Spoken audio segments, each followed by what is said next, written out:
Assalamualaikum warahmatullahi taala wabarakatuh.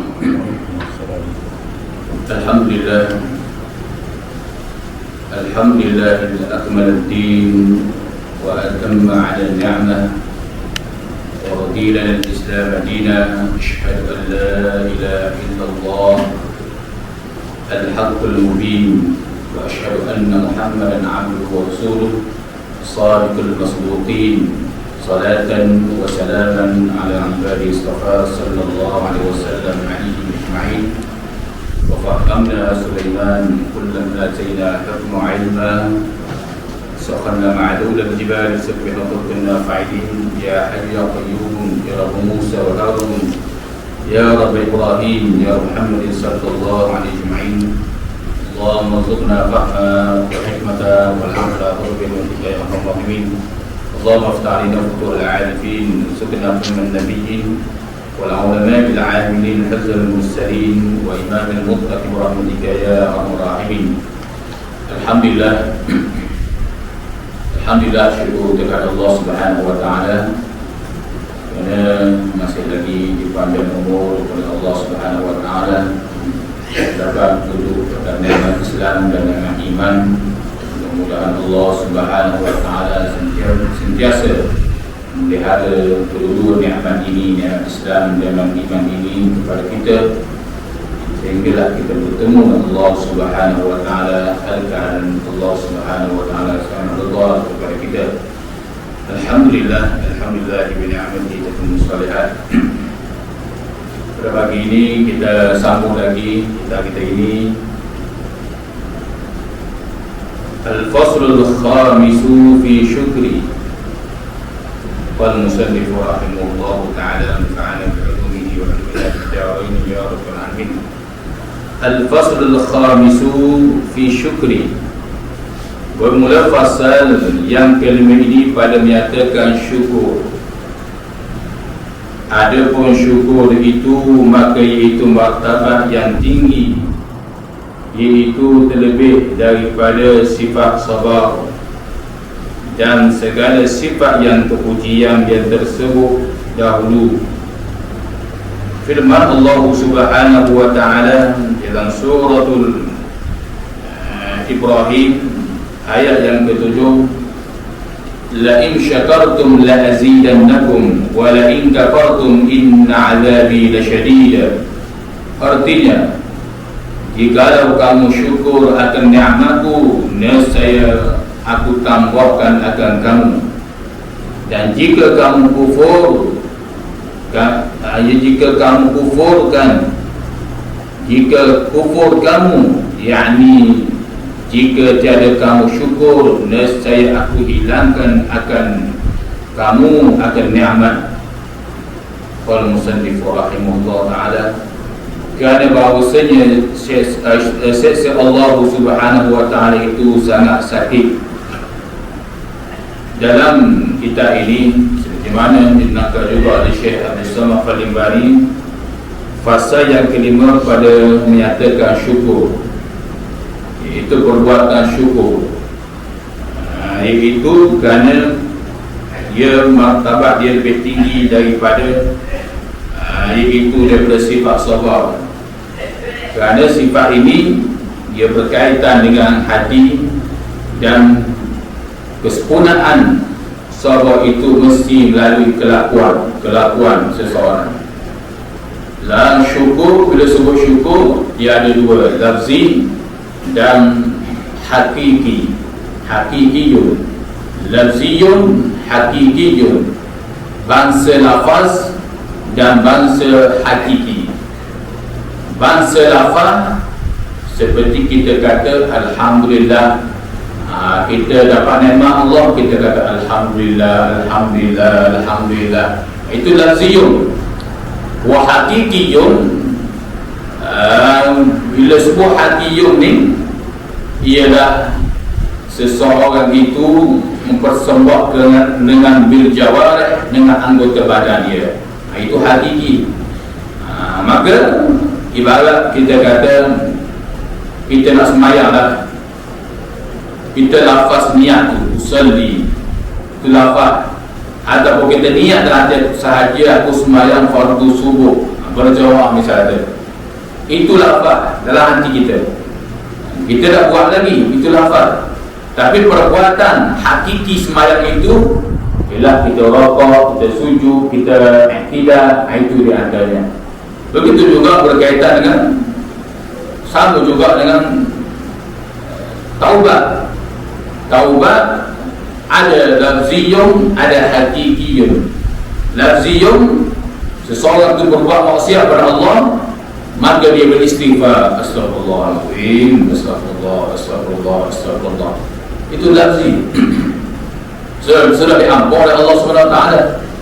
Tetapi makna hakikiyun itu, dia kena memenuhi syarat taubat itu, menjauhi maksiat itu, beriltizam, bercita-cita tidak akan melaksanakan lagi maksiat itu sendiri. Itu hakikiyun. Sebab itulah Imam Al-Ghazali menyatakan kesempurnaan syukur itu mestilah seseorang itu bil jawarih, dengan anggota badan. Kalau dia sebut syukur alhamdulillah, itu besar pahala. Tapi bila dia iaitu dia sebut dengan lafaz, bila dibuat dengan perbuatan dia, maka itu menandakan dia syukur dengan nikmat Allah. Dia dapat bangun di waktu subuh, maka itu alhamdulillah. Tapi bila dia melaksanakan sembahyang subuh berjamaah, dia buat kebaikan itu, kebaikan ini, itulah dikatakan sebagai hakiki, hakikat syukur yang sebenar, menyempurnakan apa yang dia kata dengan lidah dia itu.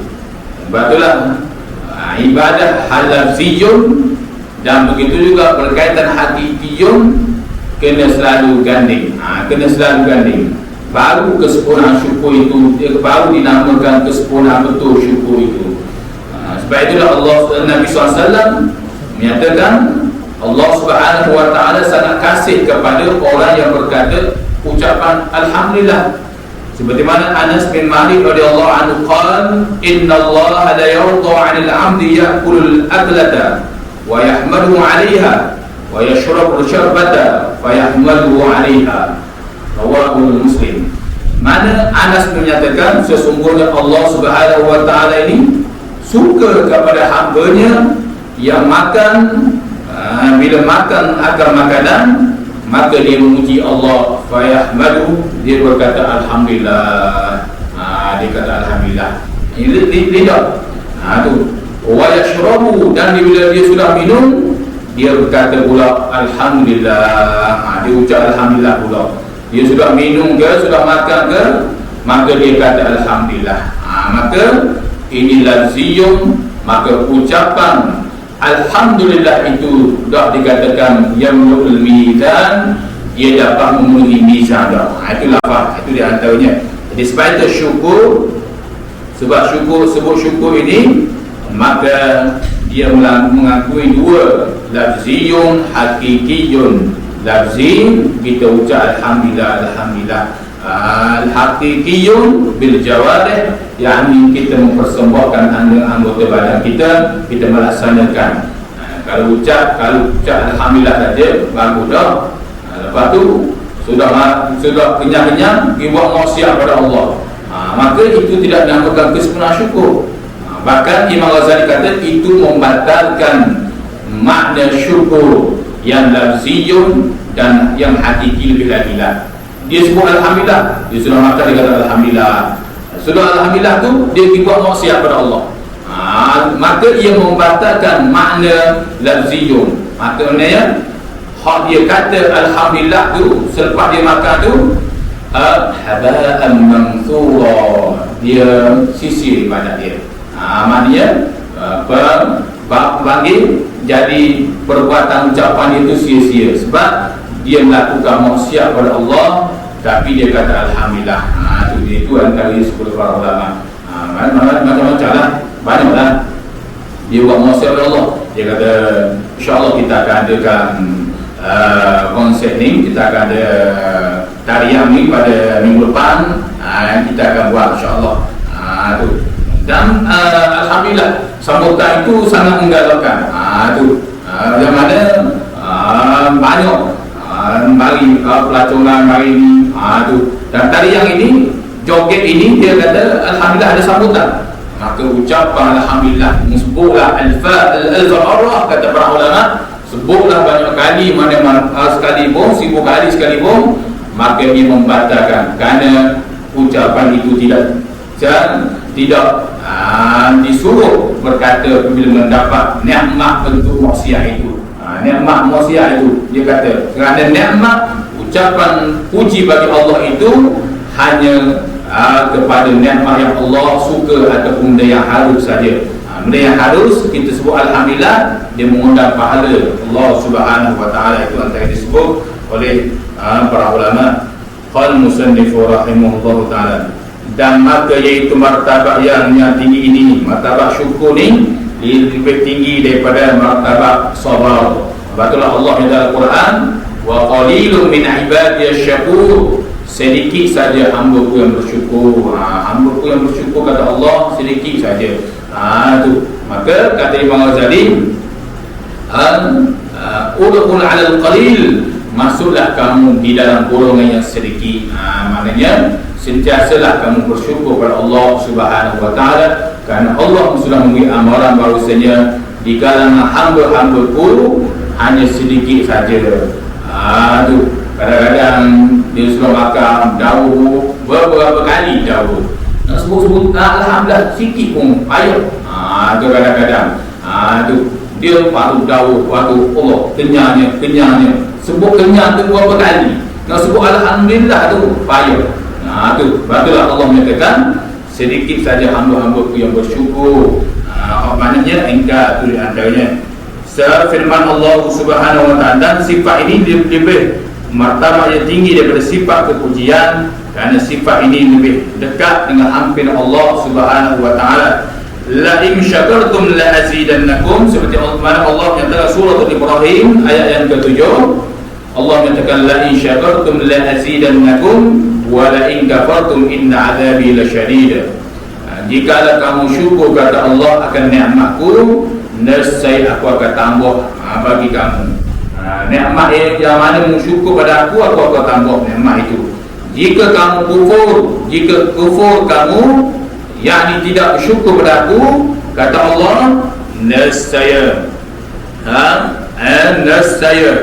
aku hilangkan daripada nikmat ini. Jika tiada syukur, yakni tidak puas hati, pemberian nikmat Allah ni begini-begini, tidak puas hati, tak syukur ni dengan nikmat Allah, maka aku hilangkan nikmat itu. Itu aku akan hilangkan nikmat. Maksud para ulama menyatakan nikmat itu nikmat hak besar tak akan tarik. Tu antara nikmat ayat itu, la in syakartum wa la in kafartum, jika kamu tak syukur ni, la kafartum ni, nescaya aku akan hilangkan nikmat itu. Maksud hilang di situ para ulama menyatakan iaitu Allah Taala akan hilangkan nikmat hak besar. Nikmat mana? Nikmat iman dan Islam. Nikmat iman dan Islam. Itu sebab dia bersyukur. Nikmat Islam, agama Islam barang dia. Syariat Allah Subhanahu wa taala buat barang saja. Dia kira akal nafsu dia saja. Berkaitan dengan syariat Allah, perundangan Allah, Islam, iaitu Islam kata begini, dia kata begitu. Islam kata begitu, dia kata begini. Jadi Allah Ta'ala tarik nikmat Islam pada dia tu. Dan nikmat iman, Allah Ta'ala tarik nikmat iman. Kalau Allah Ta'ala tarik nikmat Allah itu nampak selalu. Allah Ta'ala tarik kerugian bisnes dia, Allah Ta'ala tarik apa lagi, perniagaan dia begini, harta dia macam-macam lagi. Sebab dia kufur dengan Allah ni, maka dia nampak selalu. Tapi Allah Ta'ala tarik nikmat iman dan Islam pada dia. Itu antara sebelum para ulama, sebab dia tidak bersyukur kepada Allah Subhanahu Wa Ta'ala. Nikmat iman iaitu dia buat ibadah, iaitu tak cara. Tentang orang kata ni semakin hampir dalam Ramadan ni, ataupun dia budak-budak di dalam bulan Ramadan ni, pahala digandakan untuk menyuburkan keimanan ni. Dia sama bagi dia Ramadan ke hampir Ramadan ke Ramadan, bagi sama maksiat ya, buat seperti biasa juga. Tu ini Allah Ta'ala tarik nikmat iman pada dia. Itu na'udzubillah min zalik. Bila Allah Subhanahu wa taala tarik nikmat iman dan Islam tu pada dia tu, maka kata Imam Ghazali dia seperti kulit bawang nipis. Tu dia seperti kulit bawang, maknanya keimanan yang ada di dalam dada dia itu, dalam diri dia itu seperti kulit bawang nipis sangat. Tu orang lekeh berkaitan perintah Allah, syariat Allah, biasalah. Tapi yang iyalah berkaitan hak tu, tak ada perasaan benci, tak ada perasaan nak marah ni. Tu berkaitan dengan perundangan Allah, orang buat maksiat, dia tak ada rasa langsung. Orang yang ada keimanan tebal ni, Imam Ghazali mengatakan ada perasaan benci. Tak cukup dia nak berlafaz dengan menulis lidah dia, melalui bidu'aillah, dia berdoa kepada Allah, ya Allah, iaitu hukumlah ni ya Allah, maksiat dia buat ni bahaya gini, atau beri petunjuk pada dia ya Allah. Itu antaranya, itu yang disebut oleh Imam Al-Ghazali rahimahullahu ta'ala. Qala musannifu rahimahullahu ta'ala. Dan firman Allah Subhanahu wa ta'ala lagi, washkuru lillah wa la takfurun. Artinya syukur oleh kamu bagiku, kata Allah, jangan kamu kufur, kata Allah. Ayat ini adalah suratul Baqarah ayat 155, yang mana di depan itu Allah menyatakan fazkuruni azkurkum washkuruni wa la takfurun, kata Allah. Ayat itu fazkuruni, sebutlah kamu akan aku, azkurkum, nescaya aku akan sebut kamu, aku akan sebut akan kamu. Mu sebut aku sebutmu. Mana mu ingat akan aku ingat kamu. Barulah wali-wali Allah, kekasih-kekasih Allah, orang-orang makom yang kawat, atau yang hebat-hebat, Allah ingat. Mereka Allah ingat pada dia. Tu. Mereka dia ingat pada Allah sebab dia bermujahadah, dia ingat pada Allah dan lupa nikmat Allah, pemberian Allah begini. Dia berzikir pada Allah semua, lidah dia basah semua dengan zikrullah. Maka jawapan kedua tu, azkurkum, Allah ingat pula pada dia. Itu dia antaranya. Batulah para ulama yang tegak para wali-wali Allah, kekasih Allah, Allah bagi sifat kedua, iaitu Allah bagi anugerah pada dia, azkurkum, aku ingat padamu. Mu ingat pada aku ingat pada kamu. Itu kata Allah Subhanahu wa taala. Jadi lagi Allah menyatakan washkuruli, dan syukurlah kamu kepada aku, wala takfurun, dan jangan sama sekali kamu kufur. Itu tentang nikmat aku tu. Itu di antara Allah Subhanahu wa taala menyatakan dalam Al-Quran. Dan firman Allah Subhanahu wa taala lagi, wa sanajzil syakirin, dan lagi aku akan balas orang yang syukur itu dengan beberapa pahala yang amat besar. Jadi Allah menyatakan Al-Quran, orang yang bersyukur ni aku akan balas banyak pahala pada dia, kerana makom-makom dia ini makom yang bersifat para wali-wali Allah, itu para nabi-nabi alaihi wassalatu wassalam, para nabi-nabi, para rasul-rasul alaihi wassalatu wassalam. Ini adalah sifat mereka. Maka orang-orang yang mengambil sifat ini, sekurangnya dia berkata alhamdulillah pun, maka dia sudah dapat pahala dari si Allah Subhanahu wa taala. Alhamdulillah. Dia kata alhamdulillah. Itu antaranya. Kata Jibril alaihissalam, kalau kita lihat dalam kitab dalam hadis, dia mengajar Nabi SAW, Jibril sendiri pun mengucap alhamdulillah. Dalam hadis yang lain, seperti mana Abu Hurairah menceritakan sebuah hadis Rasulullah, utiya lailatul usriya biqadarhaini min khamrin wa labanin, fa nazara ilaiha fa akhadha al-laban, fa qala Jibril alaihissalam, alhamdulillahilladzi hadaka lil fitrati law akhadhat al-khamra awas ummataka. Rawahu Muslim. Mana Abu Hurairah menceritakan sebuah hadis bahawasanya Nabi SAW bersabda, iaitu ketika malam Isra Mi'raj, yang Rasulullah SAW diberi dua bekal, antara bekal khamar, arak, dan bekal susu. Kemudian baginda Nabi SAW memperhatikan kedua gelas itu. Dalam Isra Mi'raj ni, Rasulullah naik Isra Mi'raj ni, Rasulullah tengok ada dua bekal. Bekal arak yang berisi air arak, dan yang kedua berisi air susu. Lalu Jibril lalu Nabi SAW pun tengok perhati. Lalu fa'akhadha al-laban, maka Rasulullah mengambil susu. Rasulullah ambil susu. Maka ketika itu Jibril AS menyatakan alhamdulillahilladzi hadaka lil fitrah. Jibril menyatakan segala puji bagi Allah yang telah memberikan petunjuk kepada engkau ya Rasulullah bahawa kepada kesucian. Itu lau akhazat al-khamra lau rawat ummataka, jika engkau ambil khamra tadi nasai amalatu ma'um sesat. Mudah ambil, maksudnya Nabi dah ambil khamar ketika Islam Arab pun berapa ramai peminum Arab di atas dunia ni. Rasulullah ambil lebih lagi. Jadi Rasulullah ambil susu, kerana susu itu menunjukkan kembali kesucian, ke fitrah, pada asal sifat manusia sebenar. Kerana manusia daripada asal ialah fitrah, suci, bersih. Tu anak orang, contohnya anak orang kafir daripada kecil bersih, tapi bila dah besar dia akan pergi kepada Yahudi, Nasara dan sebagainya. Itu dia antaranya. Jadi nak cerita kepada kita, Jibril berkata alhamdulillah, alhamdulillahilladzi hadaka lil fitrah, kata Jibril alaihissalam. Begitu juga perkataan alhamdulillah ini juga disebut oleh para ulama, diucap juga oleh penduduk syurga.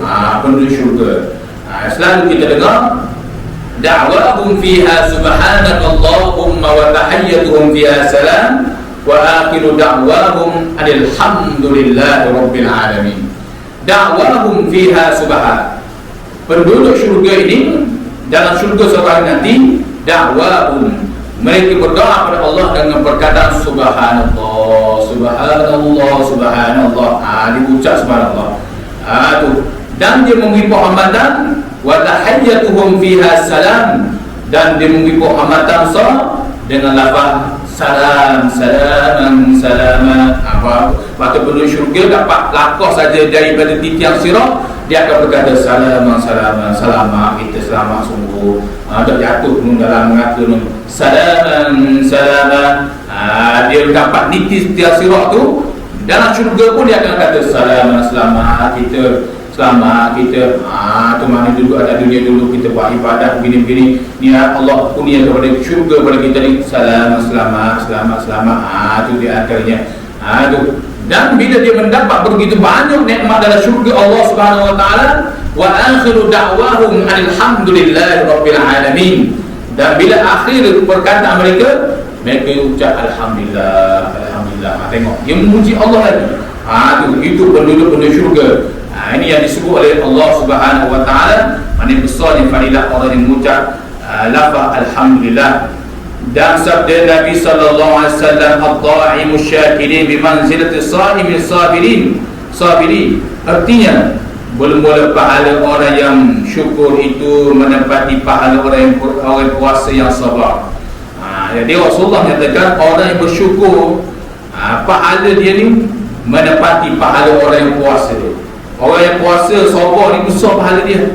Dia puasa tapi dia sabar pula. Itu besar pahala dia.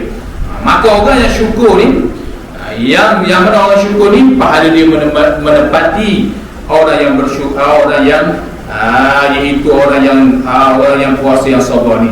Dan sabda Nabi SAW menyatakan lagi, yunada yaumal qiyamah liyuqimil hamidun, iaitu al-umadun, fayaqulu zumratun fayunsabu lahum liwa'un fayadkhuluna al-jannah, qila wa min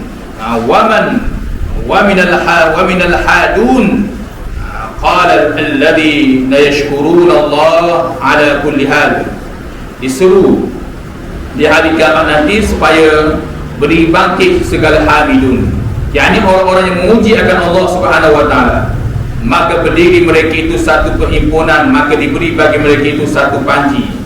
Maka lalu masuk syurga mereka itu, maka sembah orang, yakni sahabat Nabi, ya Rasulullah, siapa hamidun itu ya Rasulullah? Maka sabda Nabi SAW, mereka yang syukur akan sekalian kelakuannya. Jadi suatu hari nanti di hari kiamat kelak ada kumpulan ataupun bendera. Panji ni mana ada bendera, yang mana ditulis pada bendera itu Al-Hamidun. Itu golongan orang bersyukur ni. Maka disuruh supaya dia ni bangkit belaka, dia bakal mari bangun. Maka yang ni dia pun bakal puji pada Allah, Alhamdulillah, Alhamdulillah ni. Maka diberi panji bendera mereka itu, lalu mereka masuk dalam syurga Allah. Itu perkataan Al-Hamidun tu. Bila begitu sahabat pun tanya Rasulullah, siapa Al-Hamidun itu? Maka kata Nabi SAW, ialah mereka yang syukur akan sekalian kelakuannya yang mereka itu. Mereka ni sentiasa bersyukur pada Allah. Di atas dunia ni mereka bersyukur sama, dapat nikmat Allah. Tu berkata Alhamdulillah, Alhamdulillah.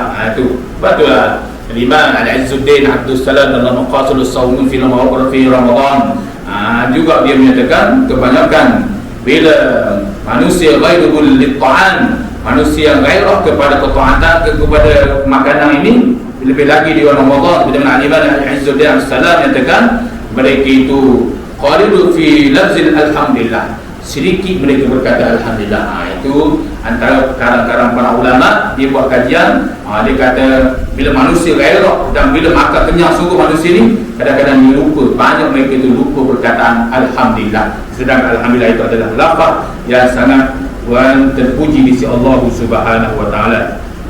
Bermula hakikat syukur itu berhimpun tiga perkara. Pertama, ilmu, yakni engkau ketahui bahawa segala nikmat itu daripada Allah. Bermula hakikat syukur, kita berfirman sini, mudah-mudahan apa yang kita dengar pada pagi ini, apa yang disebut oleh ulama dalam kita ini menjadi manfaat kita semua. Mudah Allah Subhanahu wa taala masuk juga kita dalam golongan orang hamidun, orang-orang yang sentiasa memuji Allah siang dan malam, pagi dan petang. Itu di antaranya. Mudah Allah Subhanahu wa taala sentiasa merahmati kita dan memudahkan kita dalam kebaikan. Jadi sekali lagi dulu, wallahu a'lam bishawab. Bismillahirrahmanirrahim. Alhamdulillah yang berjalal dengan azim wa tarik. Allahumma salli ala sayyidina Muhammad wa sallam. Allahumma zidna bi zinatil iman waj'alna hudatan muhtadin. Rabbana atina fid dunya hasanah wa fil akhirati hasanah wa qina adzaban nar. Wa sallallahu ala sayyidina Muhammad wa ala alihi wasallam. Walhamdulillahi rabbil alamin. Assalamualaikum warahmatullahi wabarakatuh.